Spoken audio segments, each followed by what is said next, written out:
Welcome everyone. We are in Startup Shuk, where we talk about founder journey and tech in Israel. Today we're joined with Biderman, the startup founder of Novacy. How are you, Or? Doing good, doing good. How are you, dear? I'm doing great. We had an amazing co-op with you. I enjoyed it so much. Your company is very vibrant. I love the people. I think number one is the people. The technology is definitely very fun, very cool, very interesting. And I saw the Fusion VC post about Novacy, which is very nice. But the Yep, people, I think, is core. absolutely. I love the people as well. Hmm.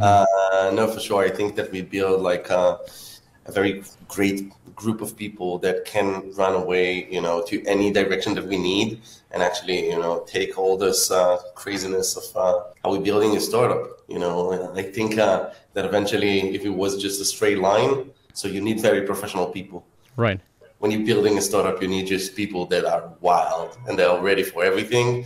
And I think that we're doing it, in the best way possible today with the right team. So yeah. You know why I say this? Because I spoke with a bunch of other students, like 5, 6 students who did also the co-op in other places, and they say, man, it's all online. I never get to see the people. And even if I go to the office, it's like 50 people and they're all just doing their own thing, busybodies.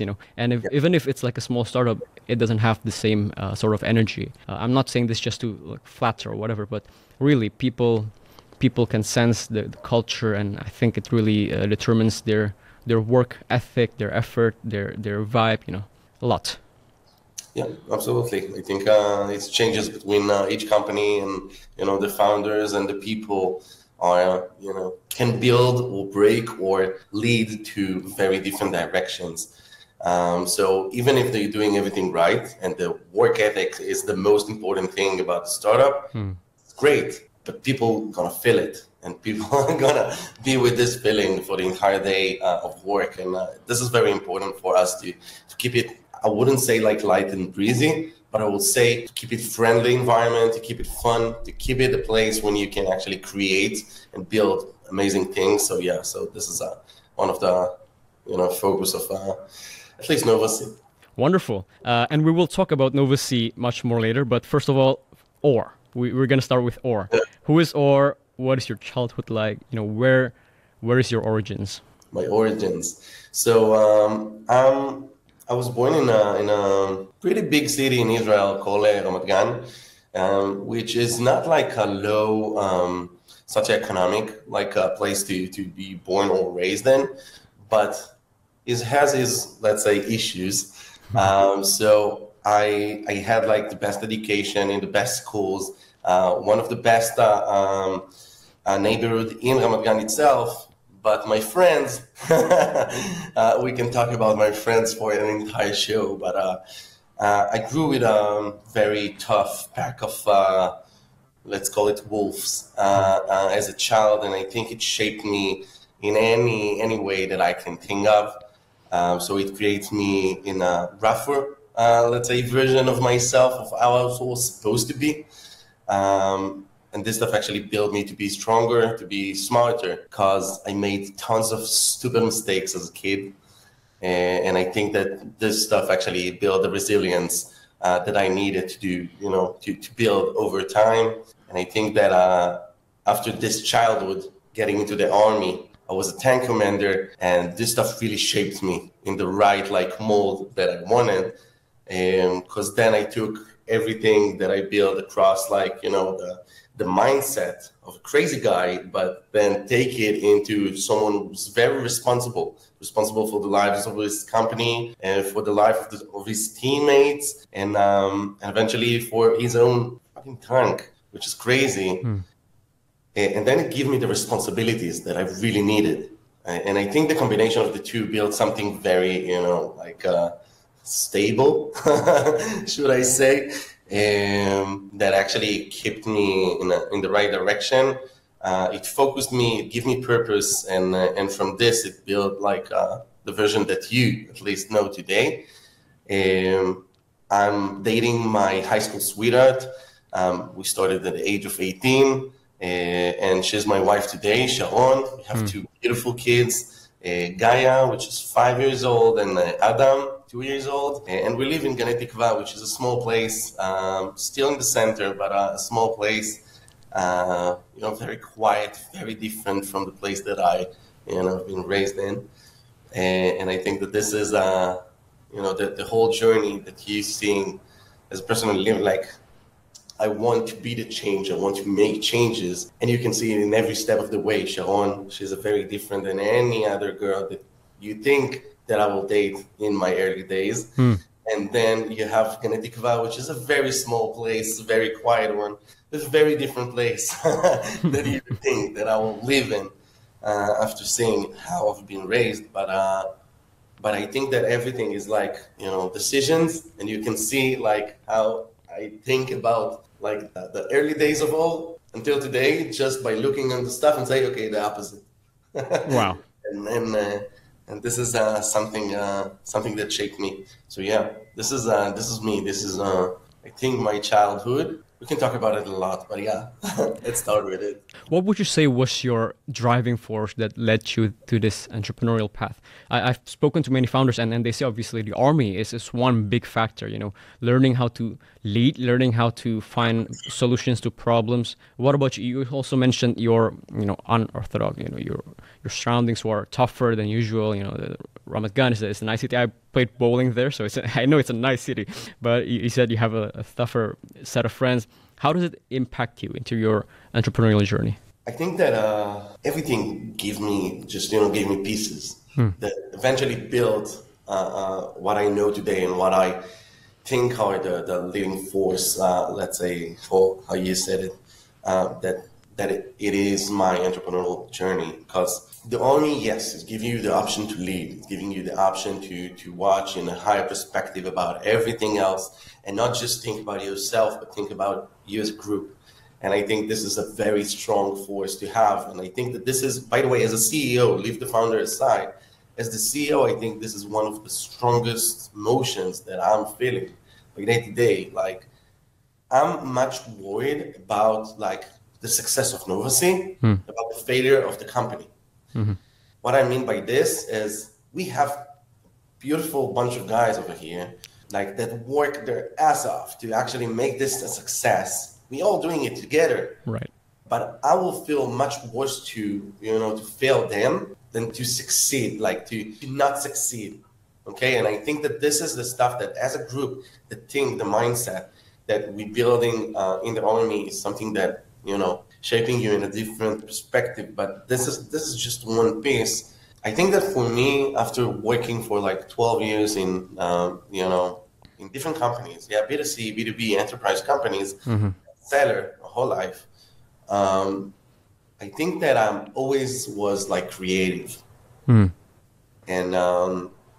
this creativity showed in different places, like different approaches that I took. Like I have very funny stories if you'd like later. We can share them about things that I did in my other roles. But I always took that creative approach to solve difficult problems or challenges. And when COVID hits, I just felt like this is the first time that I'm going to give it a shot. So I worked at Oracle back in the days, and we got an email from Larry Ellison, which is the CDO and founder of Oracle, saying that the subject line was, let them grieve.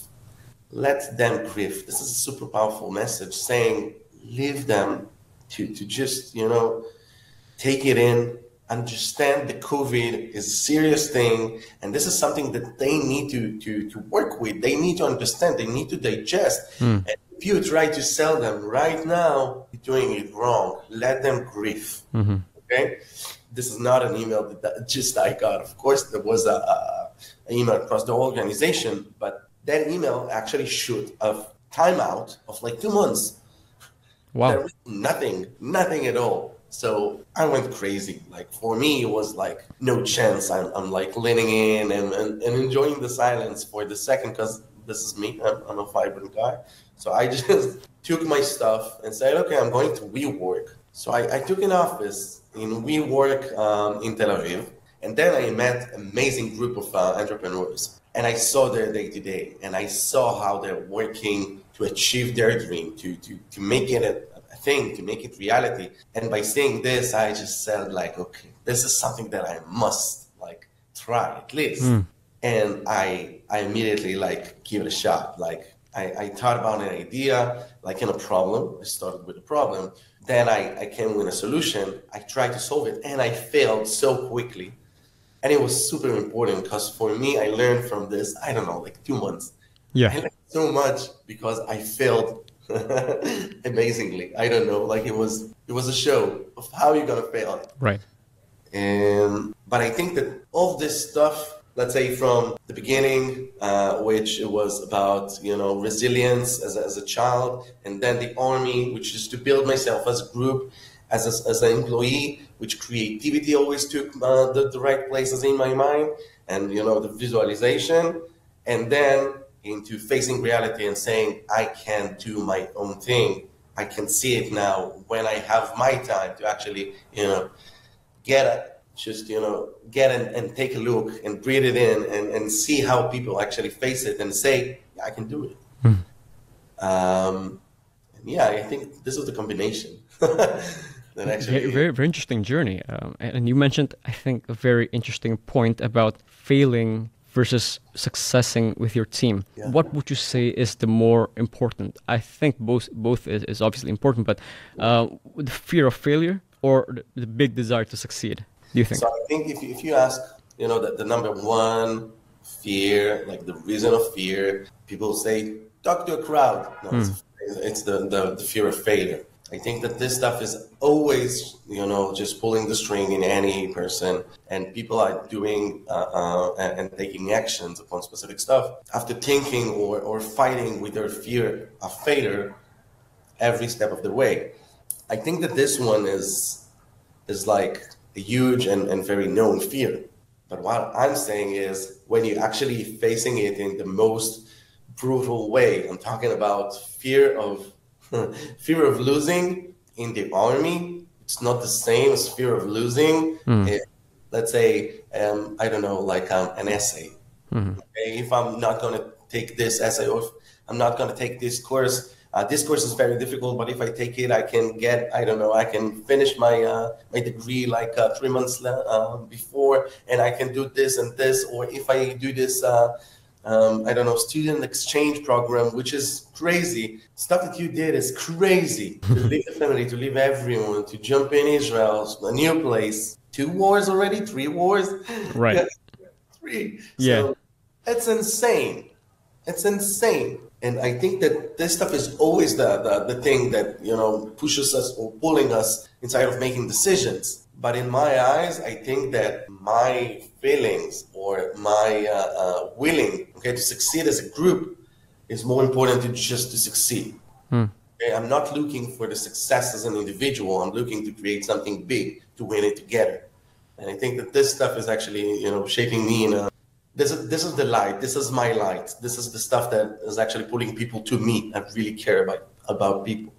Okay, and I think that this one is, what's making me me. But in terms of setting a standard in your company to build this culture of executing things well, do you think it is more important to set a group goal? We need to achieve A, B, C, D, E, or tell the group that we shouldn't fail achieving A, B, C, D, E. Like the fear of failure versus the desire to gain. I've heard a lot of people saying, actually it's my fear of failure that pushes me stronger than my desire to win. Like Batman, the fear of failure, the fear of death. Like it really puts a perspective in life and gets you going. What do you think? So I don't believe that a fear is actually pushing you forward, in any way. Like everyone who said this it's not a reality. It's something that you want to think about yourself. Fear is fear. It's supposed to freeze, it's supposed to make you freeze, it's supposed to frighten you, it's supposed to make you slower or to sharpen your senses. Yes, I agree. But this is not the stuff that pushes you. The willing to, the thing that we want to succeed, that we want to make something big, this is the stuff that actually pushes us. I think the fear is the stuff that makes us go to the right directions or investigate the right path that actually gonna give us this success. Okay, eventually it's our primal mind saying, freeze, fight, flight, right? So this is the basics. This is the basics of a person. We cannot reject it. This is part of us, but we need to think about it, and we don't need to let it freeze us. Okay, and this is the important part, of course. Never freeze. It's okay to fight. It's okay to fight. It's not okay to freeze. Never. And I think that this is an Israeli mentality. Right. And this is, I think, the basics. Super okay to fear. Like, let it get in. Think about it.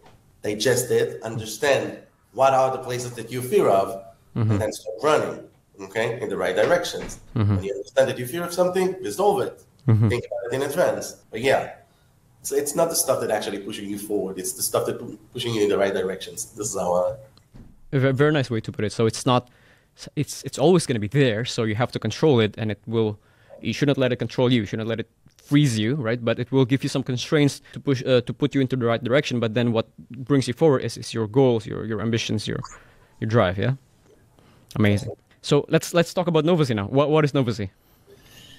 So Novacy is a behavioral intelligence platform. What we do is analyzing audio, text, and video inside of virtual interactions, just like this one, to actually help salespeople to close more deals by understanding what the hell is happening in a sales call. So, a lot of the conversation before COVID was face-to-face. And we felt safe over there because, okay, I'm a seller. This is my job. I'm supposed to talk with people, to create a connection, to understand their problems, to solve them. Win. Amazing. The problem is when we transferred into this kind of environment, the virtual space, I felt like I'm losing my shit. Like I can't understand what people are going through because I'm sharing screen, I'm taking notes, I'm just losing the entire environment. And right now, this is the best case scenario, right? It's one-on-one. Like this is the simplest call you can do. Okay, so we're in Google Meet, and right now you can see me, I can see you. Best case scenario, right? You can see yourself. Yep. Right now. Amazing. So let's play a little game. Okay. Try to look at me, and without moving your eyes. Okay. Just use your peripheral vision. Try to look at yourself. Got it. And you can see nothing. Now it's blurry. Everything is blurry. And this is very different because if we sit around like a, round table and we have even 12 people, I can catch everyone. I can see that someone is sludging in the chair, or someone is getting tired, or someone is playing with the phone. But over here, when I need to focus on 1/2, 3 people, okay, in a B2B complex sales environment, I don't have the option to actually watch everyone and get what they're feeling and what they're thinking about the stuff that I'm just sharing with them. And I think that the one thing that we're supposed to do as sellers, okay, is to help our customers to solve their pains, to solve their problems, okay? And we can never do this by just letting them, let's say, like, understand me. It's not about me sharing content. It's not about me sharing information. It's about me understanding them. Okay? And if I can't understand them, if when I'm talking about, I don't know, how we want to approach a specific pain that they just shared with me, and I'm saying about things like, this is how we approach it, and we're doing this, and we had a much success with this kind of customer, and blah, blah, blah. And then someone rolls his eyes, for example, and I'm losing it, I can see it. This is super important, but this means that I'm losing someone. I cannot react to it. I cannot talk with them about it. I cannot solve it. And this one is going to be a virus. Right. This one is going to make me fail. So, so I think the COVID was the thing that sped things up in our case, and we just jumped in and solved it. It started with an idea, of course, with a pain. The pain is I cannot sell like once. And then I just met Franco, and we start talking about it. Franco is my CTO. And we start talking about the problem, and then we start talking with customers. And then they started, of course, as customers always love to do, they start suggesting ideas. And no, it's not, this is a great pain, but what about this pain? What about this pain? And they start talking us like in this crazy like journey of try to listen to me because I know everything right now. Okay. And customers, of course, know very they're very small-minded about their own problems, right. Which is great if we're looking to solve their problems right now. But if you're trying to solve your problem, it's not the best way to go with. So we listen to everyone and we try to figure out what is the best way to solve it. But then we start questioning ourselves. because there's a lot of people saying, listen, like, okay, you took like one direction to solve a specific problem, and this is interesting. So you're gonna monitor body language. This is cool. But what about HR? What about education? What about defense? What about interrogation, investigation? What about all of this? Like, I think that you're losing something when you're going with it for sales. And we said, like, you know what? Maybe we are. I don't know. Maybe we are. And we then start talking with people and start recruiting a product manager. Someone that can give us the perspective of the market, someone who will make, like, just to make everything clearer. And then we met Yair, our third co-founder. He has 2 degrees in psychology, 13 years of experience in product management. And he joined our team, and then we became the co-founder of today of Novacy. And this is what we're doing today. We're taking like psychology and turning it into, technology by solving all of this, let's say, question about how people react in virtual interactions. And our goal is to finally to better understand people through AI. And by the way, just as another take on what I said before, we went for it. We tested a lot of different directions. We spent a lot of time, which was stupid because this wasn't our, specialty. Like, this is not what I'm good at. I'm good at sales. I understand the problem of sales. I don't understand the problem of, like investigation. We did, score like a huge customer in that space.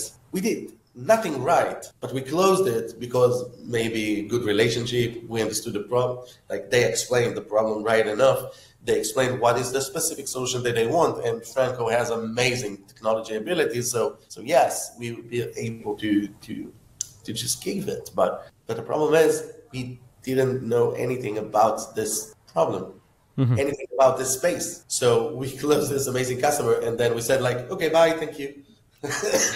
In back to sales. Right. So yeah. So this is just a take because I think it's very important for people to understand when you open a startup, you're going to hear a lot of ideas. Make sure that you're still going into places that you can make an impact, that you have the strengths and abilities to actually, shape the new reality in that space. But, yeah. That's a very, very good point. The customer is like almost a partner in the beginning of your journey, and your journey in building a startup is something we will dive very deep into after this. But to touch a little bit on the team, you mentioned the technology, which is amazing. I had the opportunity to play with it firsthand, which is, I think is mind blowing. To be able to read people's intentions and ideas through their facial expressions, right? And also, you mentioned about the validation, talking to customers, your journey and your ideas from 0 to 1. But mention a little bit more about the team. How do you meet Franco? How do you meet Yair? And talk about skills versus, how do you know them in the past, trust building? How do you find the perfect co-founders? I think that this one is the hardest question for the beginning because I know so much. Like so many people that actually started their journey and said, I'm looking for a CTO. Good luck. Right. Like, this is hell. Like, this is not something that's supposed to be in that way because like there are magic moments that people meet, meet their friends or their future founder, co-founder and go and conquer the world together. But this is fairy tale much more than anything else because it's very hard to find someone that you can run together with him, with her for 7 to 10 years. And the craziest roller coaster that you ever going to climb into willingly. And this one is insane. So Franco, I know him for a long time now. He was the VP R&D of a friend's startup, one of the guys of WeWork, by the way. So there we actually started working together and ideation and do ideation session together, and I helped them in the sales process, and he gave me a glance into the startup world. But our parents know each other for like 20 years now. They worked together for like 20 years. They earned their respect like long ago, and right now it's the second generation that working together. But for us, it was just like like an insurance stamp. Like, okay, I know his family. It's the old ways, like the parents, like what do you do for a living? Like, I don't know how to say it, but it gave me like quiet to know that I know this guy family. I know that this is not a one-timer. This is not just, a guy that trying to be like smart or trying to be friendly. I know his core. And this core is not just about him. It's about his entire family. And, he grew in a farm, and the mindset that you're getting about growing in a farm and raising horses and cows and cattle and all this. So I think that this built me like the belief that we can work together. And Yair is actually serving with Franco in the military. So they both in a command unit called Maglan. Until the recent events, it was cool to have this mutual experience, because again, it's showing your core skills, your core beliefs, your core actions, how you're going to react when something is happening. If I know this unit, if I know these people, I know how they're going to act. For me, it's building like assurance that it's going to be fine. And so Yair came from Franco came from our parents, and this is the trifecta. Would you say that you would prioritize trust and then the skills can be built after, or would you look for people with the skills and then build the trust along the way? It's a very good question. I'm going to say something that not a lot of people going to agree with me. I think that in founders, trust is very, very important. And I wouldn't say it's like upon skills, because if your co-founder is not skilled, you're not going to get anywhere. Mm-hmm.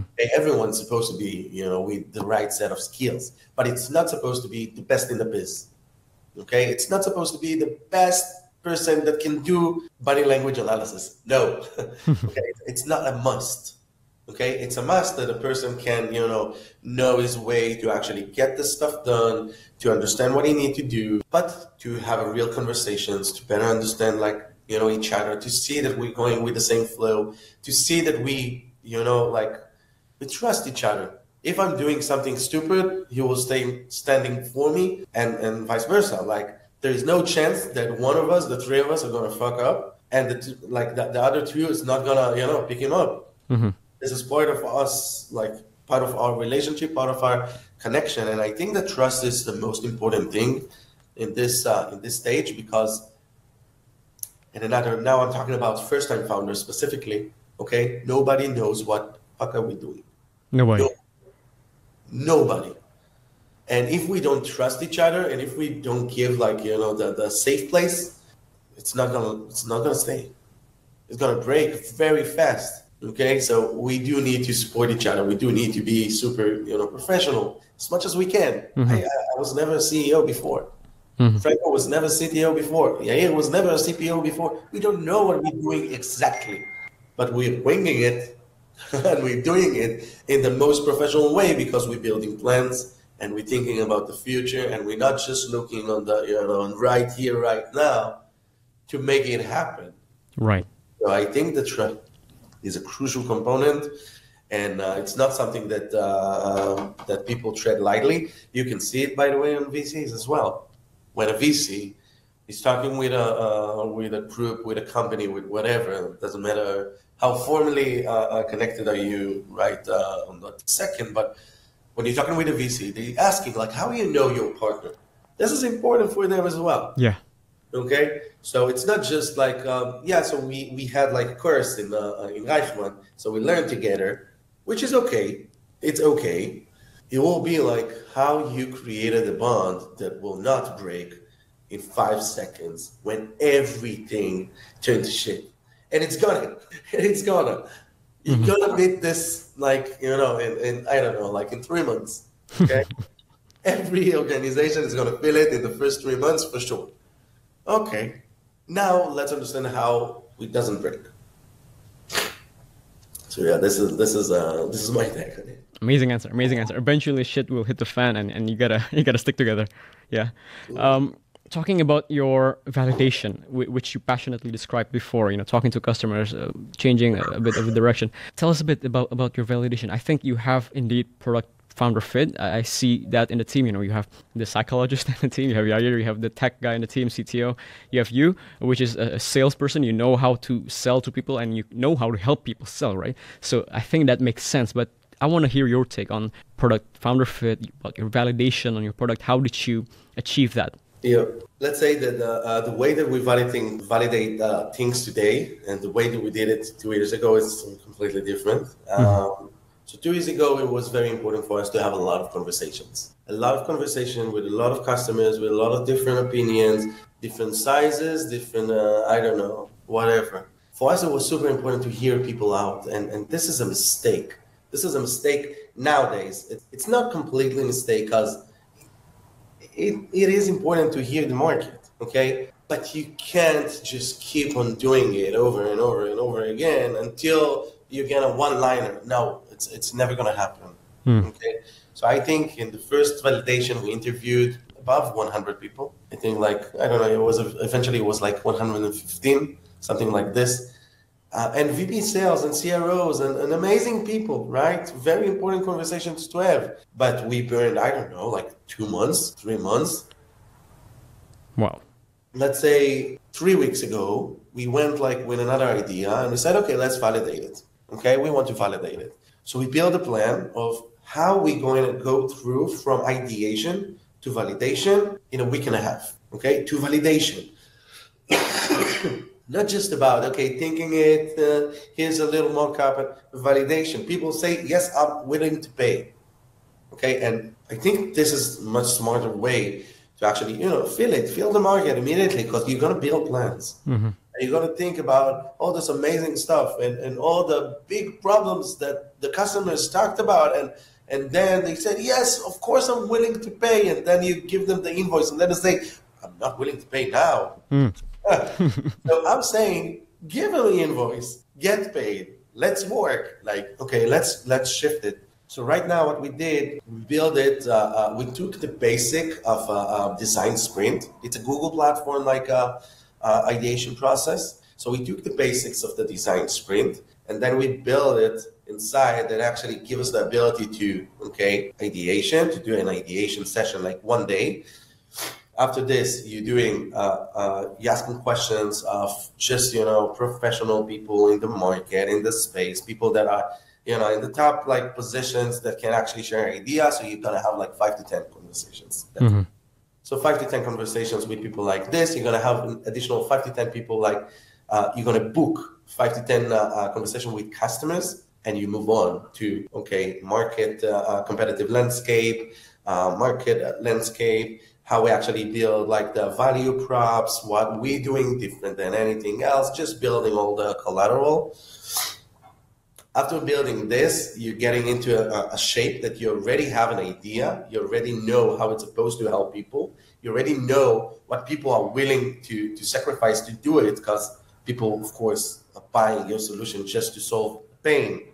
Okay, and a pain is a change, and I don't want to change. I do want to solve this pain, but I hate changes. This is the basic of sales eventually, right? Because everyone wants to solve pain. Nobody wants to have change. Now what? Now the pain needs to be bigger, than the change. Now if we solve it, we're gonna be fine. So let's define this, this line to better understand how we're going to build it, how big it's going to be.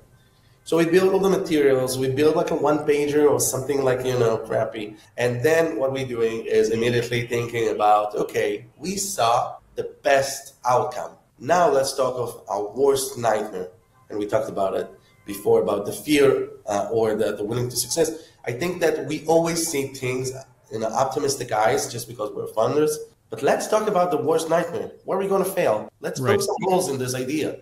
Why? Because I don't want to fail in holes, in pits, just, I don't know, in 2 weeks, in 3 weeks, in 1 month, in 3 months, if it's something that I could think about before. So we thought about the best outcome. Let's talk about the worst nightmare. After this, we can understand what we're going to deal with probably later on, And we just, poke some holes in the idea, which is super fun because everyone loves to break ideas. And after this, you have a full perspective of how an idea is supposed to be. Now you're having the meetings with the customers. This is like the half week that left that you booked before. So you're talking with customers, you're getting validation. If they want to move forward, amazing. If they don't want to move forward, amazing. Because then you stop. You stop or you iterate.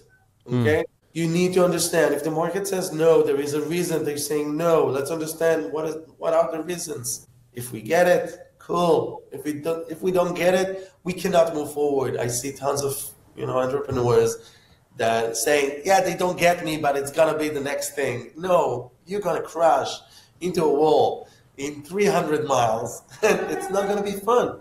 It's not gonna be fun because you're gonna spend more time and more money every second if you not stop right now and better understand what you're doing wrong. So yeah. Wow, such a great strategy. Define your worst case scenario and like attack it firsthand. Yeah? It's amazing. It's amazing. Okay, so let's talk about the technology, which I think it's amazing, and I think you can explain a lot about that. Why do we need to understand both nonverbal and verbal cues, which is in the name, nonverbal Novacy? Yeah, absolutely. So today is in the name. Start with the name because of the nonverbal. Novacy actually started as Nova, like new, nuevo. Yeah. Communication, like a new kind of communication. That was supposed to be the name, was the same name, shitty explanation of it. And then, as we delved deeper into the nonverbal space, we understood that 93% of communication is nonverbal, which means that just 7% of the stuff that we're sharing right now with each other is the words themselves. Okay, my smile, my hand gestures, this stuff, the movement in the environment. Okay, this is the communication itself. This is the stuff that we share that we really mean. And then the nonverbal took place in front of Novacy, and then we said, wait a minute, like nonverbal Novacy. I said, okay, nonverbal communication, so Novacy, and it's actually caught as Y is for catchiness reason only. So I think that people understand that nonverbal is a huge aspect of how we communicate. Okay, because if we having a phone call with someone, or think about it even worse, okay, if you're texting with someone and you feel like, wait a minute, is this guy angry with me? We cannot understand like the semantics. We cannot understand what he meant by exactly saying this. Wait a minute, is he angry? Is he happy? Is what? What is happening? Okay, so if we're adding the tone of voice, we can actually understand much more. Okay, phone call is easier. But if I can look at someone, I can better even understand what is happening right now, because right now you're nodding. I know that you're with me. If it was a phone call, I will ask probably, like, can you hear me? Right. In like 2 minutes, right? Because I cannot understand, I cannot get a feedback that you're with me. And in sales, as I said before, it's not about, people understand you. It's about you understand them.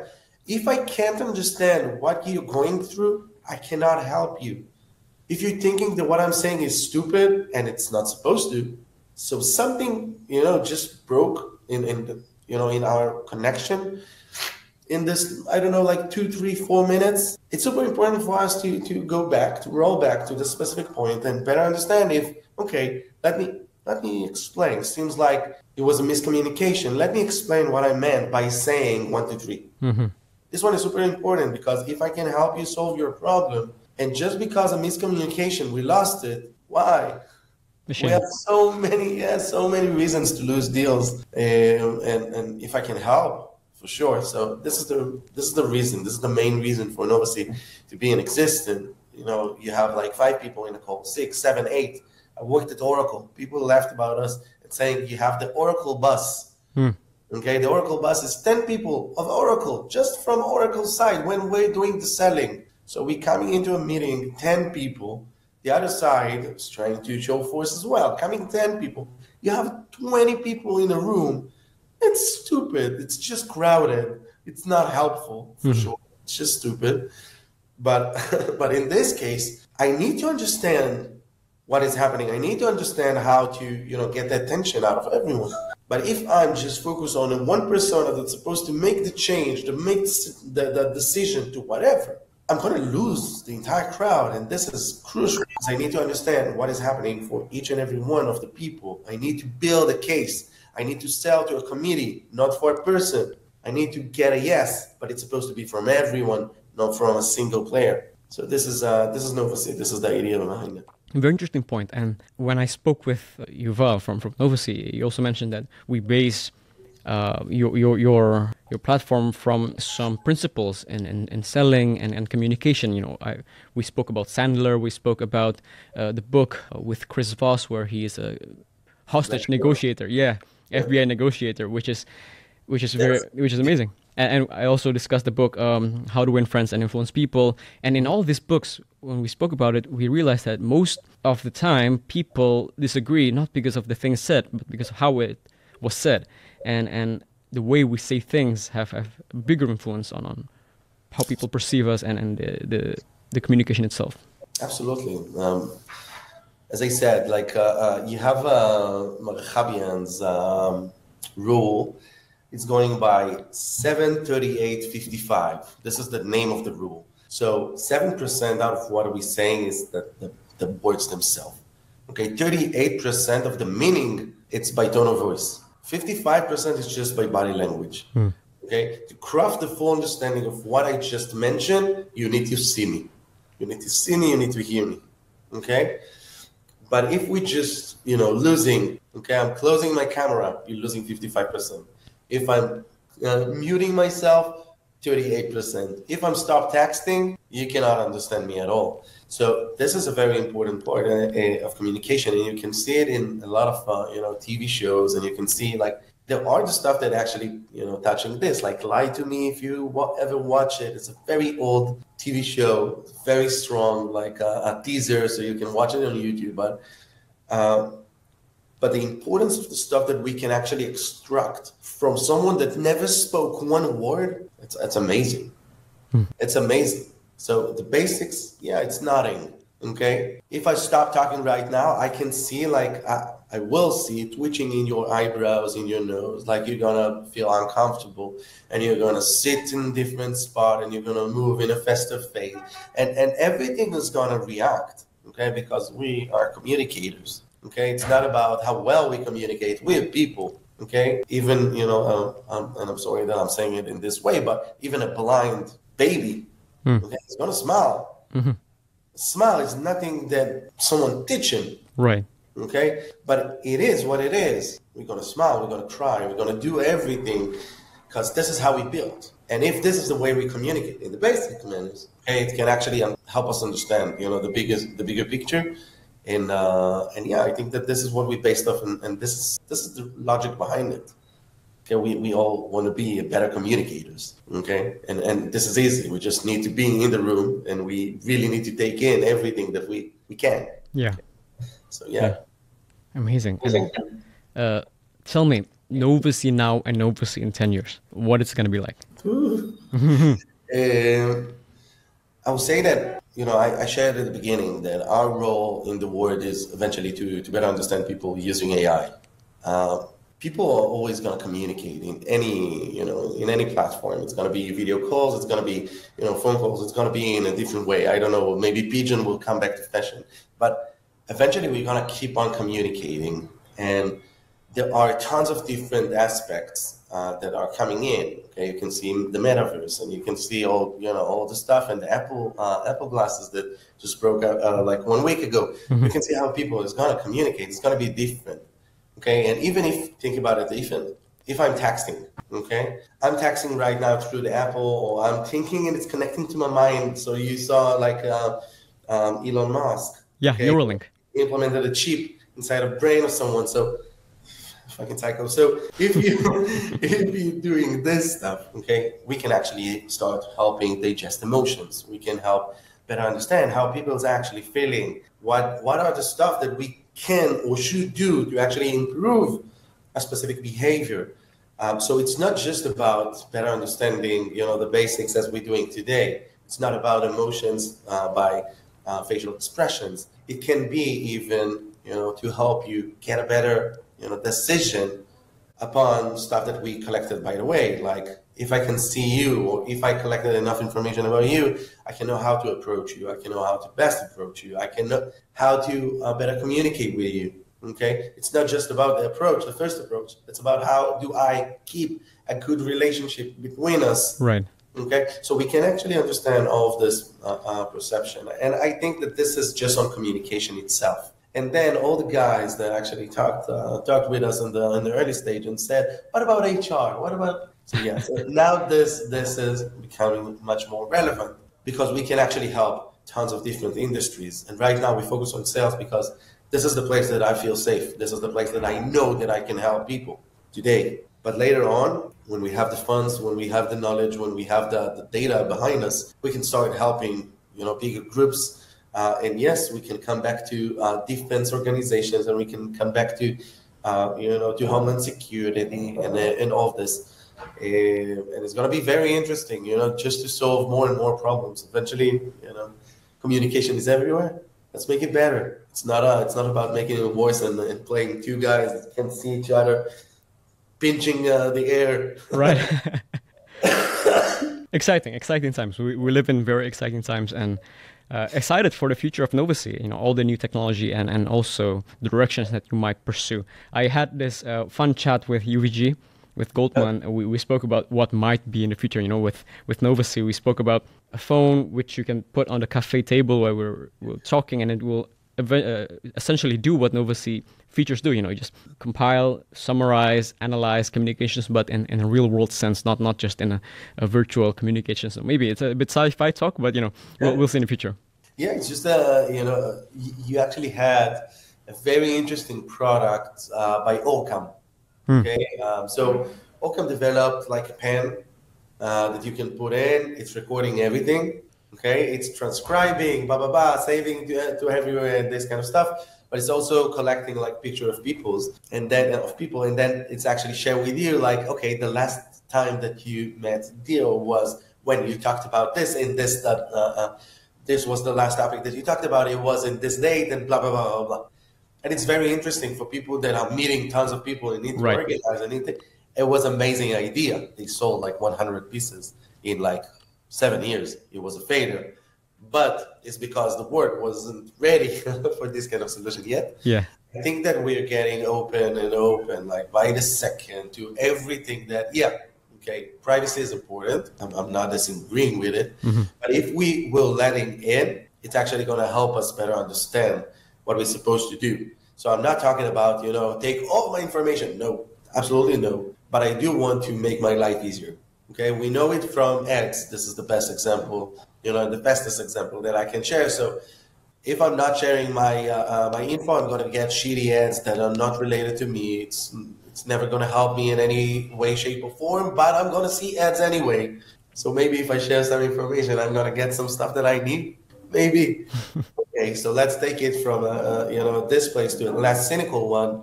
If I can talk with, I don't know, people that are calling an emergency line, okay, and I can understand like by the tone of voice. I can understand by, I don't know, by a combination of specific words. We can take the analytics and start, meshing things up and finding a very, very important things that we can actually find, attract, monitor, save people, doing things in a much better way just by sharing this this option, this technology to the world in a very let's say democratized. I don't know, just to take it from the places that it was homeland security only and give it to the world, give it to an organization that can actually do good with it. But yeah, it's there are a lot of different usages for this stuff. And it's very exciting times because I think that everything is changing. Everything is changing when, in a peak time. Talking about technology and LLMs and all the stuff, the metaverse. And I think the combination of the two is going to be insane in no time. But let's see. We live in a very fast-paced world. And while I was in Novacy, I was working on looking into new LLMs. And we can see firsthand that how fast these new models just keep popping up. So talk about AI and ethics, how this world is moving very fast, but people can't seem to keep up, and we have to keep up, right? How do you think humanity we should like balance, arriving to new technologies and trying to adapt them to the people of the present?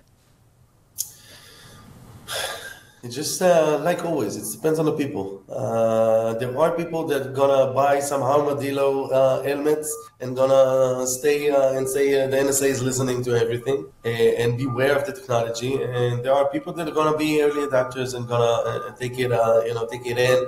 I think that AI. Sorry about the noises outside, but AI. It's not about replacing people right now, but people that are not gonna use AI is gonna be replaced.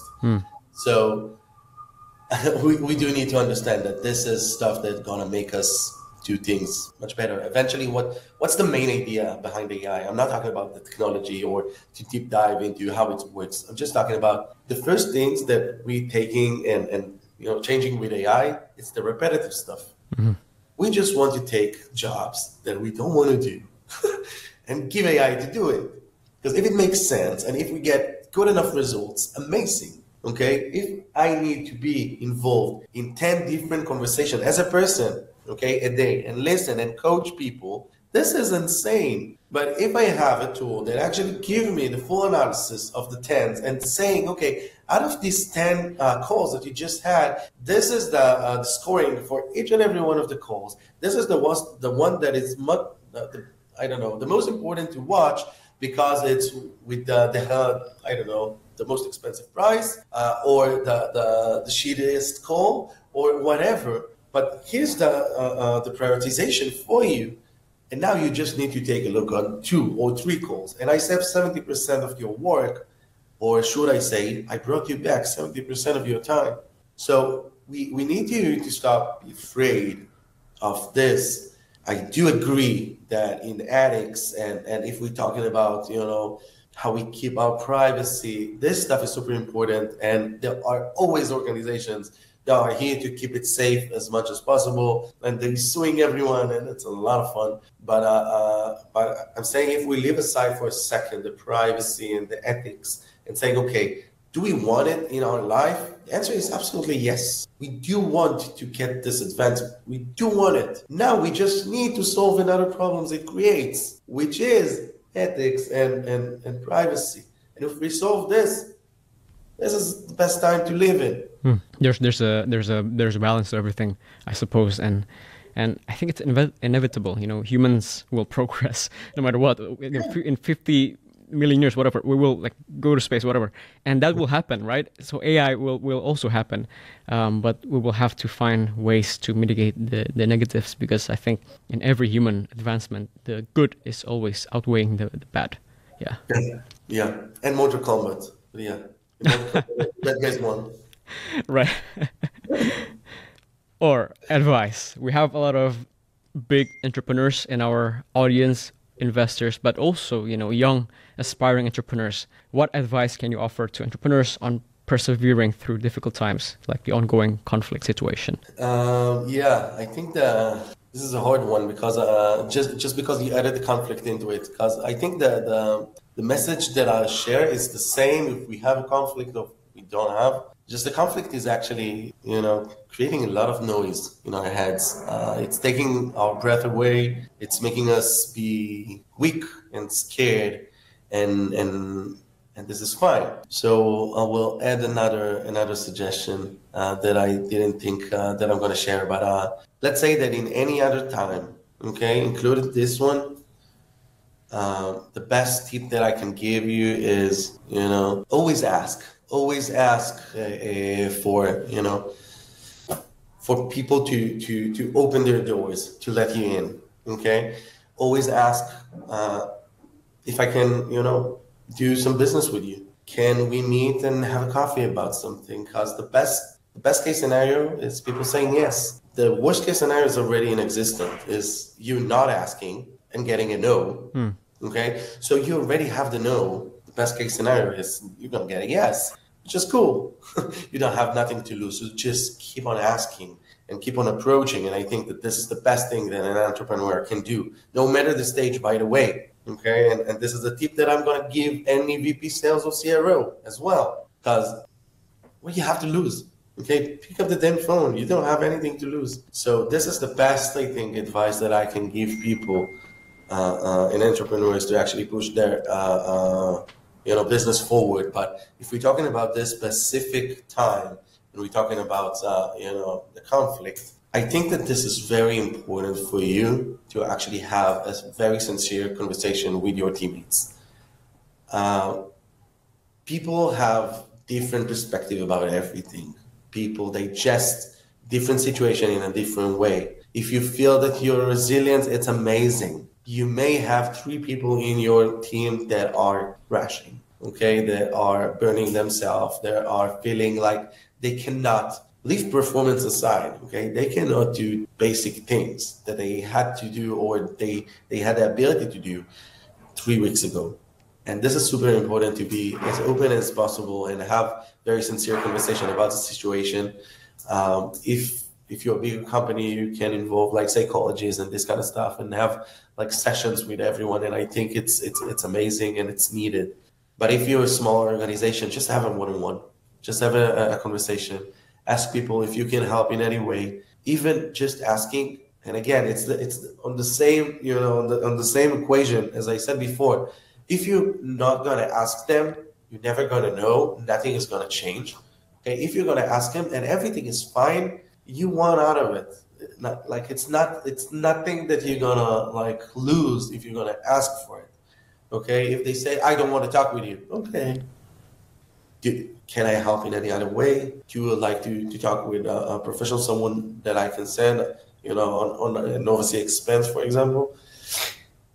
I think that this stuff is super important in these times, just to make sure that people can think straight. After they can think straight, the next line of business is actually to set everything very simple. Okay, this is what we need to do. This is how it needs to be done. Everything needs to be super out there to everyone to understand their job, to feel they're worthy, to understand what they need to do. Because if this one is unorganized, okay, so again, the basics start to mumbling again. So we don't want this to happen. We want a mind to keep on, playing with work, to playing with other things, to not being connected 100% to our pain. And the best way is to keep it just, to keep it thinking, to keep it working, to keep it in a line. And for us, it's working. For other organizations, I can hear from other CEOs that I consult with that absolutely, yes, this is the best way to actually do it. And if we already have the stage, I will say always over communicate. This is the third tip that I got to give you in this time. Talk with your investors a lot. They are afraid of what is happening here. They don't understand it as well as you do. Mm-hmm. You don't understand that, if I go right now downstairs, I'm going to buy a suduch and everything will be fine. Okay, they think that the ambulance sound.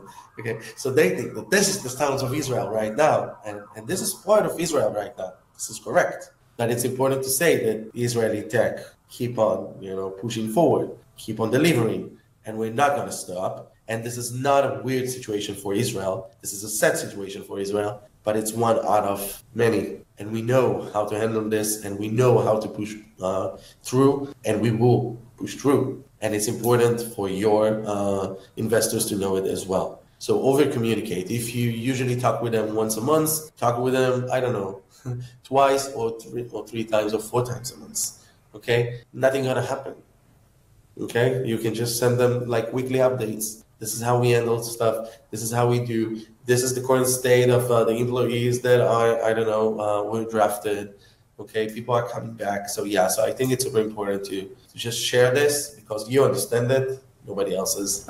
So yeah. Amazing advice. And lastly, before we close this amazing podcast, 3 to 5 tips for entrepreneurs who are building in the B2B space in general. I think the one of them, we already shared 2 of them. So I'll come back to nobody will ever buy from you because they understand you. People will just buy from you because you understand them. This is the first one. Okay, the second one I just shared. Okay, always ask. Best case scenario, you're gonna get a yes for sure. These are the most important two that could keep you moving forward. The third one, move fast, iterate fast, hire fire fast. You know all of this. I don't need to come back and talk about this stuff. You read about those thousands of times before. It's super important for you to do this in the earliest days of your organization, just because everything that you're gonna drag is gonna stick with you, and it's gonna stick like a gum in your hair. I don't have, but yeah, I heard this. It sucks. So it's something that you must resolve in the early stage. And what else? What do you say, Dale? 3 to 5 things. You got 3, so that's good enough. I want one of you. I think one point that also you've demonstrated is perseverance. 3 wars, man, and you've started this during COVID actually, which is a great crisis also. But through that, you found this idea, you acted out, and you applied the things. A lot of people they learn a lot, but they don't quite apply it. So I think the keyword is to apply and perseverance, like you demonstrated. Also, you went through all of this conflict. Get through it. The shit will hit the fan, but you got to stick together with your team. And I think that's a very nice thing that I see in Novacy. Yeah. Amazing. I love it. So yeah, absolutely. So Or, thank you very much. It's been an amazing discussion. Very fun to talk to you always. And when I come by the office, I'll grab some ping pong so we can play. You're welcome. Amazing office, by the way. Thank you. All right. Or, thank you very much. Thank you, dear.